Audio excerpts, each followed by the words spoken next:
The space station floated against the stars like a massive wheel of light. Captain Min stood at the window of the docking bay, watching ships from a dozen different worlds come and go. His heart beat faster than he wanted to admit. This was it, humanity's first real chance to join the galactic community. "Captain, they're ready for us," one said behind him. She carried a data pad filled with notes about every alien species they might meet today. She had barely slept in 3 days, too excited to rest. Min turned and adjusted his uniform. The dark blue fabric bore Earth's symbol, a simple globe with an olive branch. It looked plain compared to what he had seen other species wearing, but it was honest. That mattered. Waited by the door, his eyes constantly scanning for threats. Old habits from his military days never died. "Stay close to me in there," he said quietly. "We don't know who's friendly yet." The three humans walked through the airlock and into the station proper. The corridor stretched ahead, impossibly tall and wide. Aliens of all shapes and sizes moved past them. Some walked on two legs like humans. Others floated or crawled or moved in ways that hurt to watch. The air smelled strange, like metal and flowers mixed together. A tall figure approached them. It stood nearly 7 feet high, with pale blue skin that seemed to shimmer. Its eyes were large and dark, showing no white at all. When it spoke, a device on its collar translated the words into Korean. "Welcome, humans of Earth. I am Na of the Empire. I will guide you to the council chamber." Min bowed slightly, the way one had taught him. "Thank you, Princess Na. We are honored to be here." Something flickered in those dark eyes. Surprise, maybe. The princess led them through the station without speaking again. Other aliens stopped to stare at the humans. Some pointed. Others whispered behind hands or tentacles or whatever they had. The council chamber was enormous. It rose up like a cathedral, with seats arranged in circles that climbed toward the ceiling. Hundreds of aliens sat watching as the humans entered. Min felt very small. An ancient creature that looked like a tree with too many branches spoke first. Its voice rumbled like thunder. "Humans of Earth, you seek to join our council. You are young. You have just learned to travel between stars. Why should we grant you a seat among civilizations that are thousands of years old?" Min stepped forward. His mouth felt dry, but his voice came out steady. "Because we have something to offer. We're young, yes, but we see things differently. We solve problems in new ways. We can be good partners." "Empty words," another voice called out. This one came from something that looked like a floating crystal. "What can you actually do?" For the next hour, the council asked questions. One answered the technical ones about Earth science and technology, explained their defense capabilities. Min handled the diplomatic questions. They had practiced for months, but nothing could have prepared them for the reality of standing before so many ancient, powerful civilizations. Then came the cultural exchange. Each species was asked to demonstrate something unique about their people. Some showed art. Others performed calculations or displayed technology. When it came to the humans, Min felt his stomach tighten.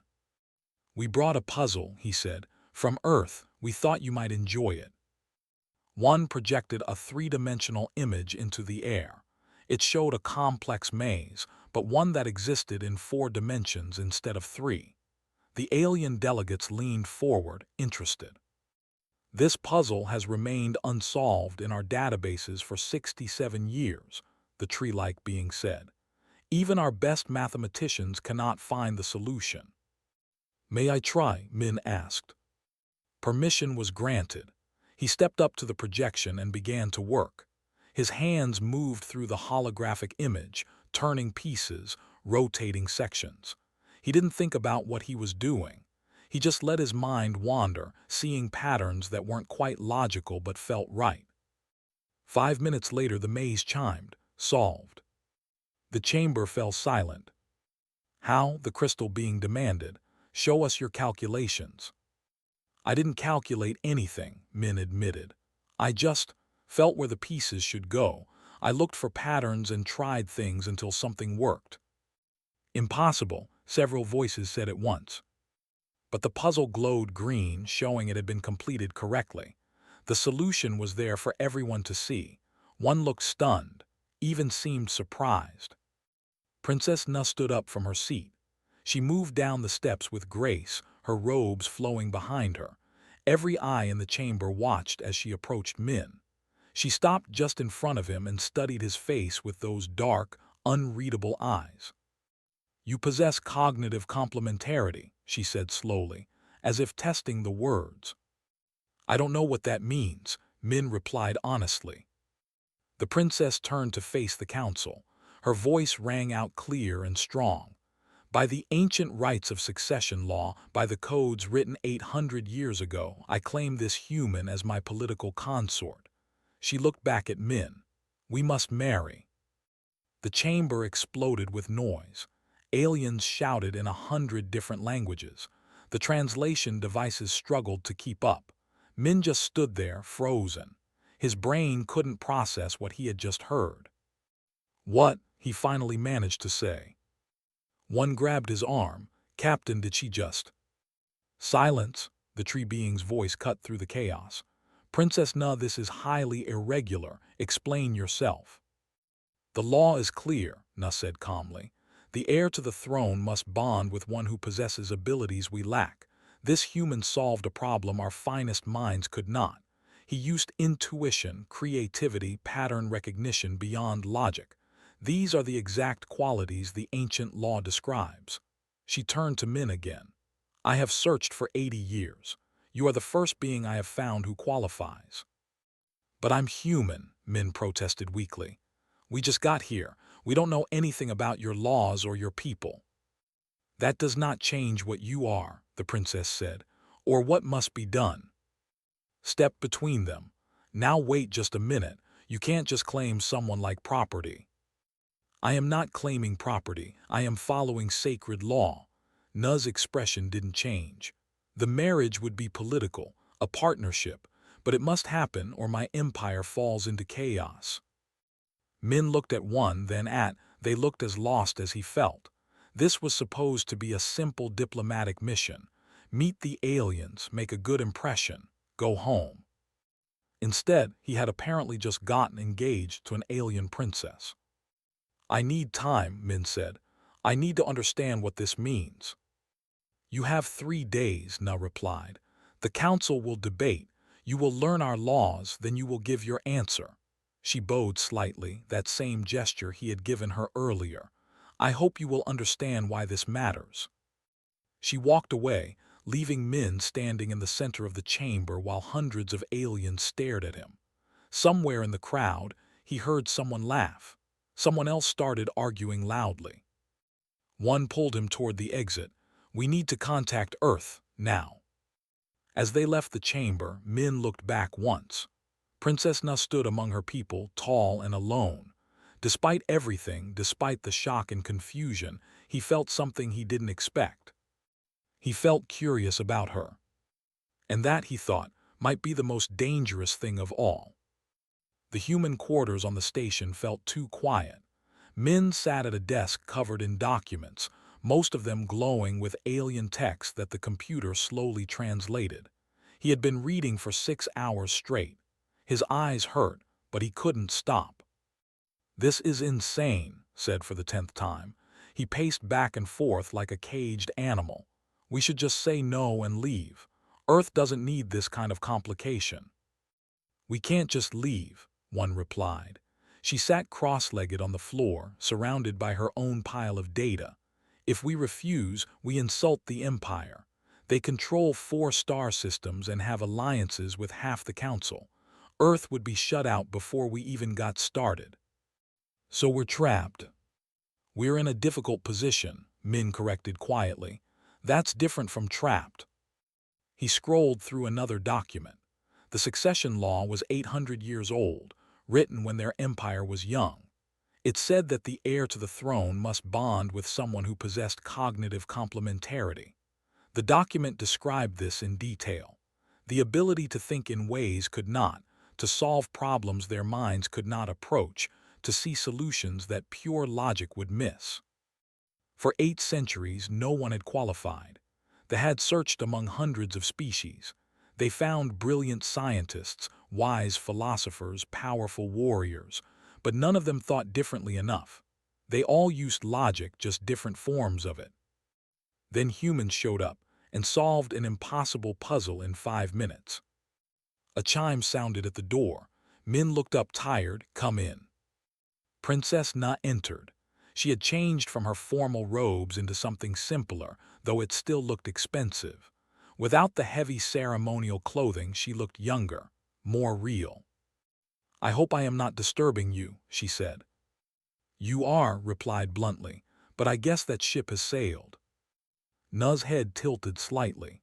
"I do not understand this expression about ships." "It means it's too late to worry about it now," one explained. She stood and offered a small bow.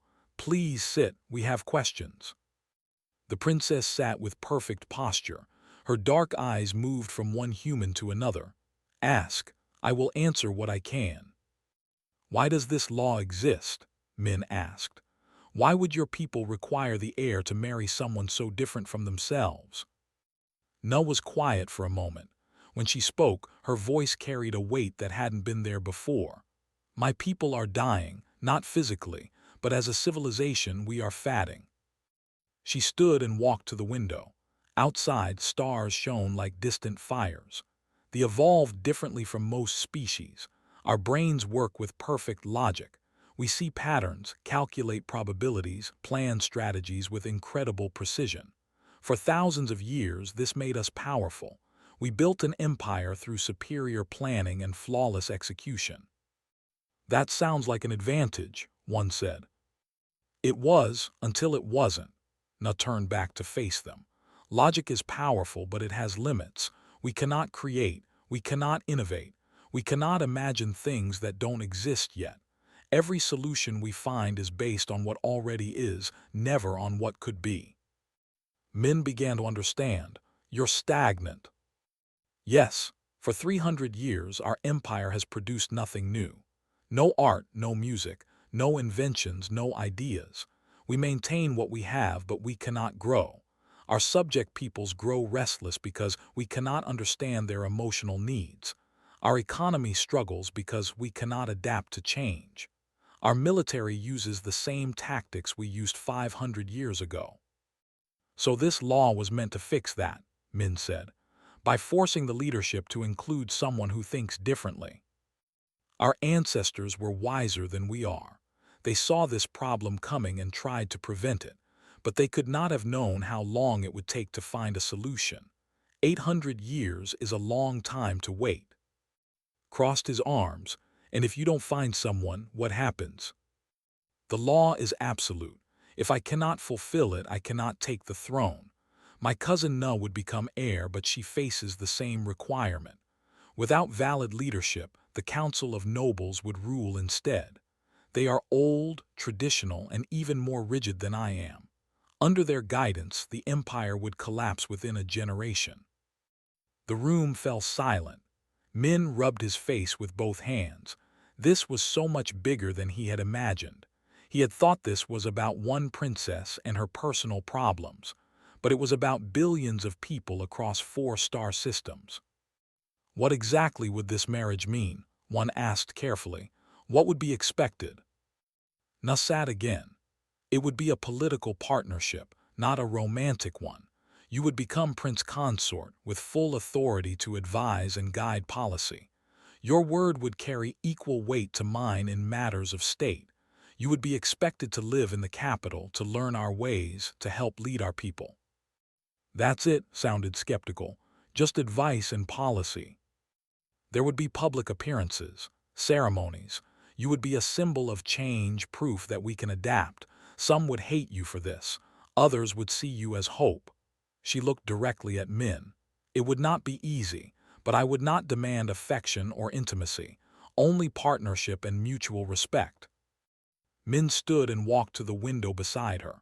Up close, he could see that her skin wasn't just blue. It had tiny patterns in it like circuits made of light. "Why me specifically? There are other humans. smarter ones, more experienced ones. Because you were the one who was there, because you solved the puzzle, because fate or chance or random probability brought us together at the right moment. She paused. And because when you solved that puzzle, you smiled, you enjoyed it.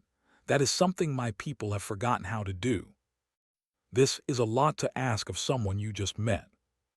I know, but I am asking anyway, not just for myself, but for my people. They deserve a future that is more than slow decline. One cleared her throat. Can we talk to our government?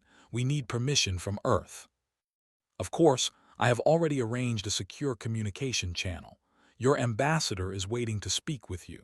Na moved toward the door, then stopped.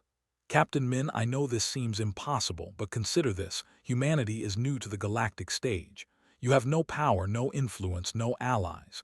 If you accept this proposal, Earth gains direct access to one of the most powerful empires in the galaxy. Trade routes, technology exchange, military protection, political support. All of it. You're saying Earth benefits from this too. I am saying everyone benefits. That is what makes it right. She left, the door closing silently behind her. Min stared at the stars for a long time. Finally, he spoke. Call Earth, let's see what they think. An hour later, they sat in front of a holographic projection of Ambassador Wu Jin. The older man looked tired, but his eyes were sharp. Behind him, Min could see other officials arguing in a conference room on Earth. The situation is complicated, Wu Jin said carefully. Half the government thinks this is the opportunity of a lifetime. The other half thinks it's a trap. What do you think? Min asked. Wu Jin sighed. I think the princess is telling the truth. I think the really are desperate. And I think if you refuse, Earth loses its chance at the big table. But I also think you're being asked to give up your whole life for politics. That's not a small thing. No pressure, though, muttered. The decision is yours, Captain, Wu Jin continued. The government will support whatever you choose, but they want you to know what's at stake. This could change everything for humanity. After the call ended, Min sat in silence. One put a hand on his shoulder. What are you thinking? I'm thinking about all the people back home who will never get to see the stars. All the kids who dream about space but will never leave Earth because we don't have the resources or the connections. He looked up at his friends. If I can give them that chance, shouldn't I? Not if it destroys you, said firmly. Maybe it won't destroy me, maybe it will just change me. Min stood. I need to sleep on this. Tomorrow I'll give my answer. But sleep didn't come. He lay in bed, staring at the ceiling, thinking about impossible choices and unexpected fates. The news spread across the galaxy faster than light itself. Within hours, every major civilization knew about the human captain and the princess. Within a day, everyone had an opinion.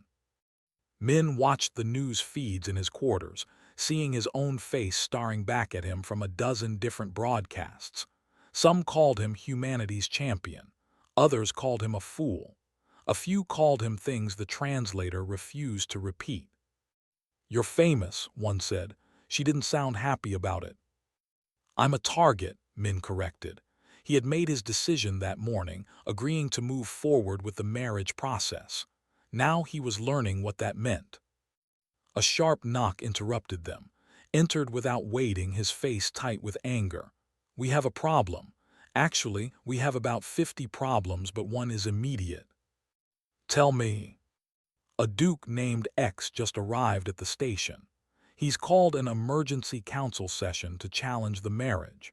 Says it violates tradition and insults the empire to consider bonding with a primitive species. Min felt something cold settle in his stomach. When? 1 hour, you're required to attend. The council chamber looked different this time. The seats were divided into clear sections. On one side sat aliens who seemed interested or supportive. On the other side sat those who looked angry. In the middle sat those who hadn't decided yet. Duke X stood at the center, tall and imposing even for a. His robes were dark purple, marked with symbols of his noble house. When he spoke, His voice carried authority that came from centuries of power. "This marriage is a mockery of our traditions," he declared. "The ancient law was meant to preserve our empire, not destroy it. How can we trust our future to a species that has barely left its own world? Humans are children playing at civilization." Several aliens nodded in agreement. Min forced himself to stay calm. Princess Na stood to respond. "The law does not specify species or age of civilization. It requires only cognitive complementarity. The human has demonstrated this quality beyond question." "By solving a puzzle," X laughed, and it sounded cruel. "My servants can solve puzzles. That does not make them fit to rule an empire." "The puzzle was unsolved for 67 years, Na shot back. "Your own mathematicians failed to crack it. This human succeeded in minutes." "Through luck, not skill." A new voice cut through the argument. "Perhaps we should let the human speak for himself." A woman stepped forward from the neutral section. She was younger than most in the chamber, with skin that shimmered like Na's but with silver tones mixed in.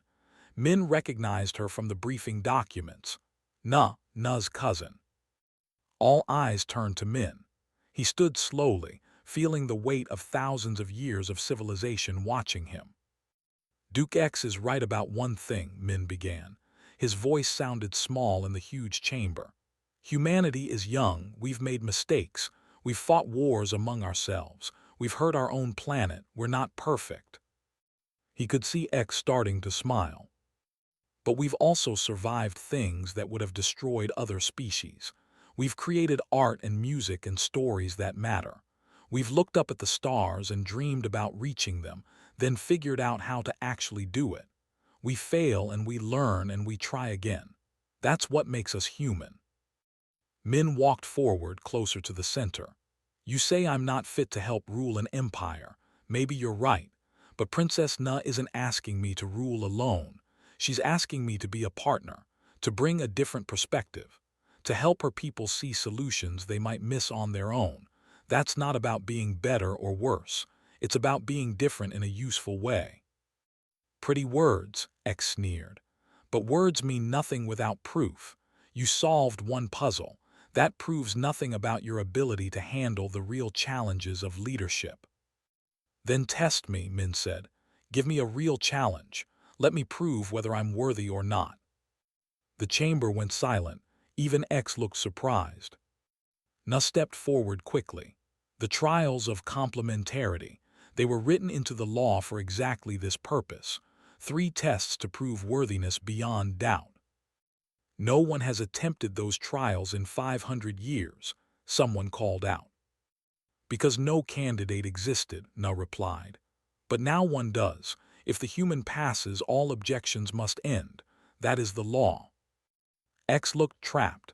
If he refused, he would appear to oppose the sacred law he claimed to defend. "Very well. Let the human face the trials. When he fails, this foolish proposal dies with his dignity." The session ended in chaos, with different factions arguing among themselves. Pulled Min aside as they left the chamber. "What did you just agree to?" he demanded. "I don't know yet, but it's better than endless political debate." That evening, a formal invitation arrived. A state dinner in honor of humanity's first diplomatic visit. All major council members would attend. Attendance was mandatory. "I don't like this," said, studying the invitation. "Too public, too many people who want you dead." "You think someone will actually try to kill me?" "I think you just challenged the most powerful duke in the empire and made half the galaxy angry. So yes, I think someone will try to kill you." He was right. The dinner took place in a massive hall decorated with floating lights and living plants from 100 different worlds. Min wore his formal uniform, feeling stiff and uncomfortable. One stayed close, whispering names and details about each important guest, circled the room, watching everything. Princess Na appeared at Min's side. She wore robes of deep blue that seemed to flow like water. "You should not have challenged X so directly," she said quietly. He is dangerous. More dangerous than this whole situation already is. Yes, much more. She took his arm, guiding him through the crowd. Stay close to me. There are those here who smile while planning murder. They made it through 2 courses without incident. Alien dignitaries approached to offer congratulations or thinly veiled insults. Min responded to both with the same polite smile. His face hurt from smiling. Then the lights went out. Screams filled the darkness. Something hot whistled past Min's ear. His voice shouted down, and strong hands pulled him to the floor. Energy weapons lit up the darkness with flashes of green and blue. Min rolled under a table, his heart hammering. He heard one calling his name. He heard Na giving orders in her own language. More lights, these ones emergency systems. Min saw a figure in dark clothing running toward him, something glowing in its hand. Not human, not something else. Appeared from nowhere, tackling the attacker. They went down together in a tangle of limbs. The glowing weapon skittered across the floor. Security forces swarmed in, heavily armed. The fighting stopped as quickly as it had started. Min climbed out from under the table, shaking. One grabbed him in a tight hug. "Are you hurt?" Na demanded, her perfect composure finally cracked. "I'm fine, what was that?" Assassins, 3 of them, all dead now. She looked around the ruined dinner hall with cold fury in her eyes. This was planned. Someone paid well for this attack. Limped over, nursing a cut on his arm. "I told you this was a bad idea." "You were right," Min admitted. His hands were still shaking. "You were absolutely right." In the aftermath, investigators found evidence. The assassins were hired mercenaries from a criminal organization called the Syndicate. They operated across multiple systems, selling violence to whoever paid enough. But who had paid them remained a mystery. Back in their quarters, with extra security posted outside, the 3 humans sat in silence. "We could still leave," one said softly. "Tell them it's too dangerous. Earth would understand." Min thought about it, really thought about it, about going home, about safety and normalcy and not having people try to kill him. But he also thought about Na's face when she talked about her dying empire, about all the people who deserved a future, about Earth gaining a powerful ally among the stars. "No," he said finally, "we go forward, but we do it smart. No more public appearances without serious security. No more assuming anyone is safe." "The trials start in 3 days," reminded him. "You'll be very public then." "Then we have 3 days to prepare. 1, I need you to find out everything you can about these trials. What they test, how they work, what the failure rate is." "And me?" asked. "You keep me alive long enough to fail them on my own." Later, alone in his room, Min received a private message. It was from Na's cousin. "The attack tonight was just the beginning," the message read. "X has too much to lose if you succeed. He will try again. But know this, not all oppose you.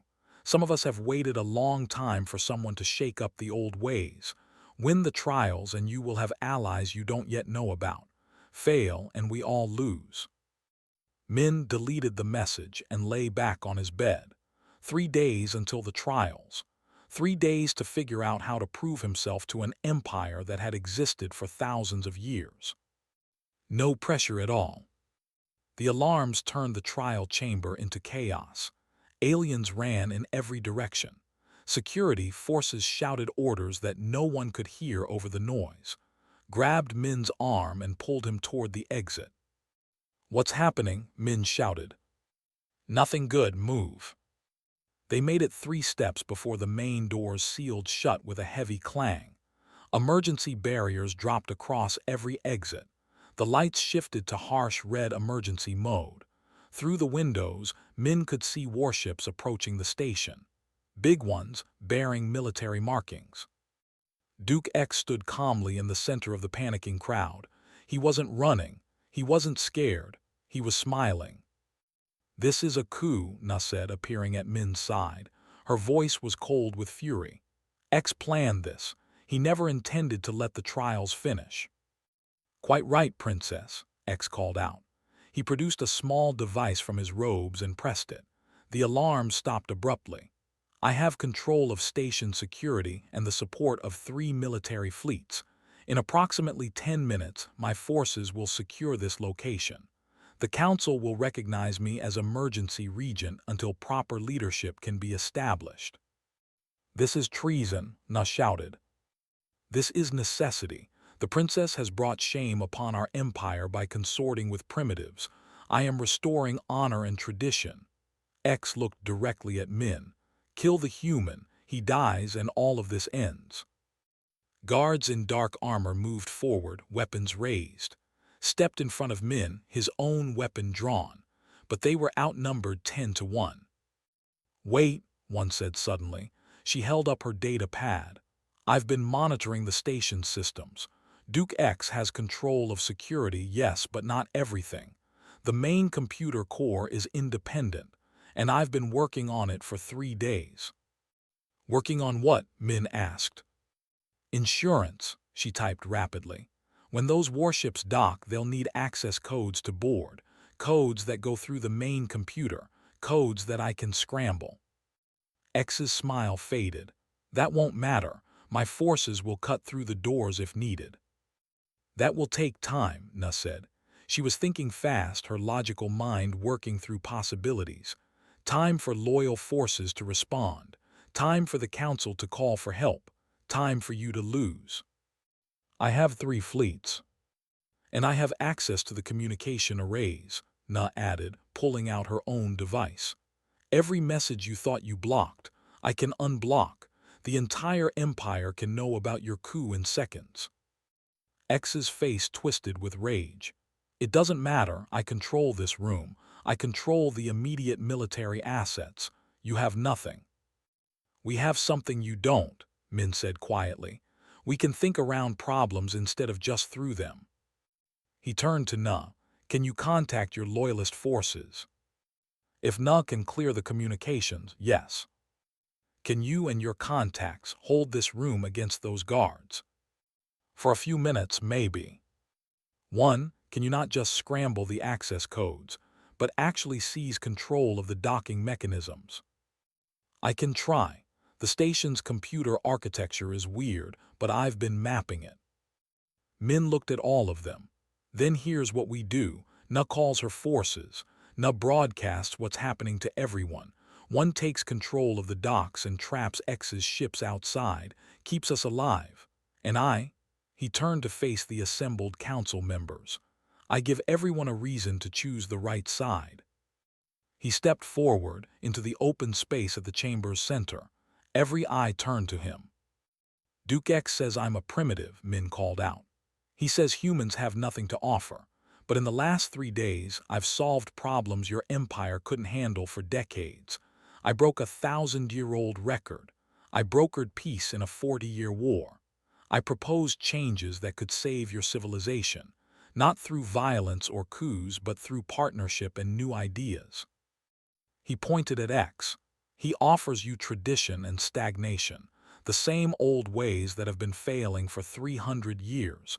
Is that really what you want, or do you want something better? Pretty words won't stop warships, X growled. No, but this will, one announced. I have control of the docking clamps. His ships are locked out. Alarms started blaring again, different ones this time. X's face went pale as he realized his forces couldn't board. And this will help too, Na added. The entire empire now knows what you've done. Every news service is broadcasting your attempted coup. Na stepped forward, her voice carrying absolute authority. Loyal forces are inbound. They will arrive in 20 minutes. Duke X, you have failed. Order your guards to stand down. For a long moment, nothing moved. Then one of the guards lowered his weapon. Then another. X screamed at them to hold position, but it was over. The guards knew a losing battle when they saw one. Security forces loyal to the council burst through the doors 10 minutes later. They arrested X and his conspirators. The Duke was taken away. still shouting about tradition and honor, but no one was listening anymore. In the aftermath, Min sat in a quiet corner while official reports were filed. He felt exhausted, the adrenaline draining away and leaving him hollow. Na found him there. She sat beside him in silence for a moment. "You saved my empire today," she said finally. "We all did, I just gave a speech." "You did much more than that.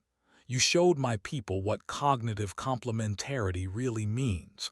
Logic plus human creativity plus different perspectives working together. We would have tried to fight X directly. You found a way around him instead." "So what happens now?" "Now the trials conclude. You passed all three, the law is satisfied." She paused. "There's still the matter of the marriage." Min took a deep breath. "About that, I've been thinking. The traditional consort role where I just advise and stay in the background, that doesn't work anymore. Not after today. If we're really going to change your empire, we need to change this too." "What are you proposing?" "True partnership. Joint rule. Not you as empress with me as consort, but both of us leading together. Equal authority, equal responsibility. Prove to your people that cognitive diversity works by putting it at the very top." Na was quiet for a long time. When she spoke, her voice was thoughtful. "That would be unprecedented. Some will oppose it. Some will oppose anything we do. But you said your people need hope. Show them a new model of leadership, one that values different perspectives equally. The council would need to approve such a change." "Then let's ask them." 3 hours later, the council voted. It wasn't unanimous and the debate was fierce, but in the end the majority agreed. The marriage would create a joint rule, with both Min and Na holding equal power and authority. The wedding took place a month later. It was broadcast across the entire galaxy, watched by trillions of beings from thousands of species. The ceremony combined human and traditions in ways that sometimes worked and sometimes didn't, but always showed the effort to blend two different cultures. Min wore his Earth uniform with ceremonial robes over it. Na wore traditional wedding attire, but she had woven in blue and white ribbons representing Earth's colors. When they exchanged vows, they promised not love or romance, but partnership, respect, and dedication to their shared people. One stood as Min's witness, crying despite trying not to. Stood rigid in his formal uniform, but even he looked moved. Ambassador Wu Jin watched from the front row, representing all of Earth. When it was done, Min and Na faced their people as joint rulers of the empire. 6 months later, the empire was unrecognizable. Human advisors worked in every level of government. One served as chief science officer, overseeing research programs that combined precision with human innovation. Coordinated defense, teaching military leaders about unconventional tactics and creative strategy. Exchange programs brought students to Earth and human students to worlds. The first joint research projects were producing results that neither species could have achieved alone. New art, new music, new ideas were flowing through the empire for the first time in centuries. It wasn't perfect. There were conflicts and misunderstandings. Some still resented human influence. Some humans felt overwhelmed by logic and structure. But slowly, partnerships were forming. Understanding was growing. Min stood in the palace gardens, looking up at the alien sky. 2 moons hung overhead, casting silver light on exotic plants. He still missed Earth sometimes, missed the simple days when he was just a captain with a crew and a mission. "You're thinking too loudly," Na said, joining him. Over the months they had grown comfortable with each other. Not romantic as they had agreed, but genuinely friendly. Partners in the truest sense. "Just reflecting on how weird my life has become." "Regrets?" "No surprises, yes, but no regrets." He smiled at her. "Did you ever imagine it would turn out like this? When I first saw you solve that puzzle, I thought you might be the key to saving my people. I didn't imagine you would revolutionize our entire society." We're just getting started." A message chimed on Min's communication device. He read it and laughed. "What is it?" "It's from my sister. She's been accepted into the new Galactic Exchange program. She'll be studying xenobiology on 3 different worlds." "You must be proud." "I am, and I'm glad. This is what I wanted, what we've been working toward. Earth taking its place among the stars, not as conquerors or servants, but as equals." They stood in comfortable silence, watching ships come and go in the sky above. Vessels from Earth, from worlds, from dozens of other civilizations, all trading and traveling and mixing together. "Do you think we can really make this work?" Na asked. "A true alliance of different species and perspectives." "I don't know," Min admitted. "But I think trying is better than slowly dying of stagnation. And I think humans have something important to offer: hope. We're very good at believing impossible things can happen." "Because they do, you proved that." "We proved that together." A year ago, Min had been a simple captain on a routine diplomatic mission. Now he was a prince consort, joint ruler of an empire, and symbol of humanity's place in the galactic community. It was overwhelming and terrifying and exhausting. It was also, he realized, exactly where he needed to be. An unexpected fate had become an extraordinary opportunity. The alien princess who said, "We must marry," had changed his life forever. But together, they were changing something much bigger than just themselves. They were changing what was possible. And for the first time in 300 years, the Empire looked toward the future with something their logic-based minds had almost forgotten how to feel: excitement about what came next. Min smiled, looking up at the stars. Earth was out there somewhere, small and far away, but no longer alone.